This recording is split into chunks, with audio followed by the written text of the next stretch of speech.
আমাদের জন্য কোন মুসলমানকে, কোন মানুষকে ব্যঙ্গ বিদ্রুপ করা হারাম। কোন মুসলমানকে ব্যঙ্গ বিদ্রুপ করা কি হারাম। অতএব আপনি রসিকতা করে যদি কারোর সাথে ব্যঙ্গ বিদ্রুপ করেন এবং সেটা যদি তার মনে কষ্ট হওয়ার কারণ হয়, তিনি যদি সমাজের মানুষের কাছে হেয় প্রতিপন্ন হন, তাহলে ইসলামী শরিয়ার দৃষ্টিকোণ থেকে সারা বিশ্বের সমস্ত ওলামাদের ঐক্যমতে সেটা হারাম। আমরা চুরি করা হারাম জানি, আমরা ডাকাতি করা হারাম জানি, আমরা মাদক সেবন করা হারাম জানি, আমরা নামাজ ত্যাগ করা হারাম জানি।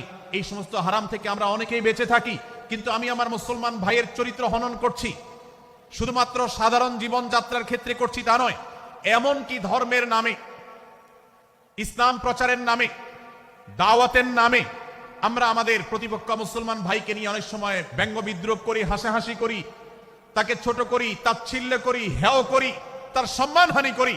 আমরা জানি না আমাদের প্রিয় নবী সাল্লাল্লাহু আলাইহি ওয়াসাল্লাম এর একটা হাদিস আমাদের সামনে রয়েছে, সহিহ মুসলিমে বর্ণিত হয়েছে। নবী করিম সাল্লাল্লাহু আলাইহি ওয়াসাল্লামের আজ সবচেয়ে অসহায় হাদিস। অসহায় হাদিস এজন্য বললাম যে আজকের এই হাদিসের উপরে কেউ আমল করে না, এই হাদিসটাকে কেউ পাত্তা দেয় না, এই হাদিসকে কেউ গুরুত্ব দেয় না, অথচ এই হাদিস প্রত্যেক মুসলমানের বুকে বুকে ঝুলিয়ে রাখা দরকার। এই হাদিস আমাদের ঘরে ঘরে ঝুলানো দরকার, এই হাদিস আমাদের অফিসগুলোতে শোভা পাওয়া দরকার, এই হাদিস আমাদের জীবনে বাস্তবায়ন হওয়া দরকার। নবী করিম সাল্লাল্লাহু আলাইহি ওয়াসাল্লাম সেই হাদিস বর্ণনা করেছেন। আবু হুরায়রা রাদিয়াল্লাহু তাআলা আনহু তিনি বলেছেন, লা তাহাসাদু, লা তাহাসাদু, হে মুসলমানরা তোমরা কেউ কাউকে কখনো হিংসা করবে না, কেউ কাউকে হিংসা করবে না। আমাদের মধ্যে হিংসা আছে না নাই? হিংসা আছে না নাই? আমরা একে অন্যকে হিংসা করি। একদল মুসলমান অন্য দল মুসলমানকে হিংসা করে, কেউ কারো ভালো দেখতে পারে না। ভাইরা আমার, আল্লাহ নবী বলেছেন, লা তাহাসাদু, তোমরা একে অন্যকে হিংসা করো না। ওয়ালা তানাজাসু, কেনা বেচা করতে গিয়ে কেউ কাউকে ধোঁকা দিও না, প্রতারণা করো না। ওয়ালা তাবাগাদু, তোমরা একে অন্যের সাথে শত্রুতা বিদ্বেষ পোষণ করবে না। ওয়ালা তাদাবারু, তোমাদের কেউ যেন কারোর পেছনে লেগে না থাকে, কাউকে অবজ্ঞা যেন না করে। ওয়ালা ইয়াবি আহাদুকুম আলা বাই'i আখিহি, এবং তোমাদের কেউ যেন আরেকজনের কেনা বেচার উপরে সেখানে ইন্টারফেয়ার করে সে যেন সেখানে কোনো প্রকার ক্ষতিগ্রস্ত কাউকে না করে। ওয়াকুনু ইবাদাল্লাহি ইখওয়ানা, হে মুসলমানরা তোমরা আল্লাহর বান্দা ভাই ভাই হয়ে থাকো।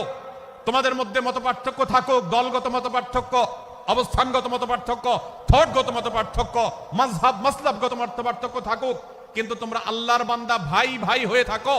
এক দলের মুসলমানকে আল্লাহ তাআলা ভাই ভাই হতে বলেন নাই, এক গ্রুপের মুসলমানকে আল্লাহ ভাই ভাই হতে বলেন নাই, এক বলয়ের মুসলমানকে আল্লাহ ভাই ভাই হতে বলেন নাই, নিজ দলের মুসলমানের সাথে আল্লাহ ভাই ভাই থাকতে বলেন নাই। আল্লাহ বলেছেন সকল মুসলমানদের সাথে ভাই ভাই হয়ে থাকার জন্য, ভ্রাতৃত্বের বন্ধনে থাকার জন্য। এজন্য আল্লাহ নবী সাল্লাল্লাহু আলাইহি ওয়াসাল্লাম সে নির্দেশ করেছেন। আল্লাহ নবী সাল্লাল্লাহু আলাইহি ওয়াসাল্লাম আরো বলেছেন, আল মুসলিমু আখুল মুসলিম, মুসলমান মুসলমানের ভাই, লা ইয়াজলিমুহু ওয়ালা ইয়াখযুলুহু, কোন মুসলমান কোন মুসলমানকে জুলুম করতে পারে না, তার আইল ঢেলতে পারে না, তার জমি দখল করতে পারে না, তার অধিকার নষ্ট করতে পারে না, তাকে কথা দিয়ে অত্যাচার করতে পারে না। ওয়ালা ইয়াখযুলুহু, তাকে অপমানিত করতে পারে না, লাঞ্ছিত করতে পারে না। ওয়ালা ইয়াকযিবুহু, তার সাথে মিথ্যা বলতে পারে না। ওয়ালা ইয়াহকিরুহু, তাকে তাচ্ছিল্য করতে পারে না। আত্তাকওয়া হাহুনা, আত্তাকওয়া হাহুনা, আত্তাকওয়া হাহুনা। নবীজি তিনবার নিজের বুকের দিকে তাকিয়ে দেখিয়েছেন, তাকওয়া এখানে, তাকওয়া এখানে, তাকওয়া এখানে। আমাদের অন্তরকে ভালো করতে হবে, সমস্ত মুসলমানদের জন্য উদার হতে হবে, কলিজাকে বড় করতে হবে, মনটাকে ব্রড করতে হবে, প্রশস্ত করতে হবে, অন্য মুসলমানকে ভাই মনে করতে হবে। কোন ভিন্ন মতের মুসলমানের সাথে শত্রুতা পোষণ করা যাবে না। ভাইরা আমার, অতএব এই হাদিসকে সামনে রেখে এই হাদিসের শেষ অংশে নবী সাল্লাল্লাহু আলাইহি ওয়াসাল্লাম বলেছেন, আল মুসলিমু কুল্লুল মুসলিমি আলাল মুসলিমি হারামুন দমুহু ওয়া মালুহু ওয়া ইরদুহু। এক মুসলমানের জন্য অন্য মুসলমানের তিনটি জিনিসকে আল্লাহ তাআলা হারাম করে দিয়েছেন। কোন মুসলমানের রক্ত এটা প্রবাহিত করা, কাউকে হত্যা করা যেরকম হারাম, কোন মুসলমানের সম্পদ অন্যায়ভাবে আপনি ভোগ করবেন, দখল করবেন, মেরে দিবেন, এটা হারাম। ঠিক একইভাবে কোন মুসলমানের সম্মান নষ্ট করবেন, ইজ্জত নষ্ট করবেন, সম্ভ্রম নষ্ট করবেন, অপমান করবেন, এটাকে আল্লাহ তাআলা হারাম করেছেন। আল্লাহ তাআলা আমাদের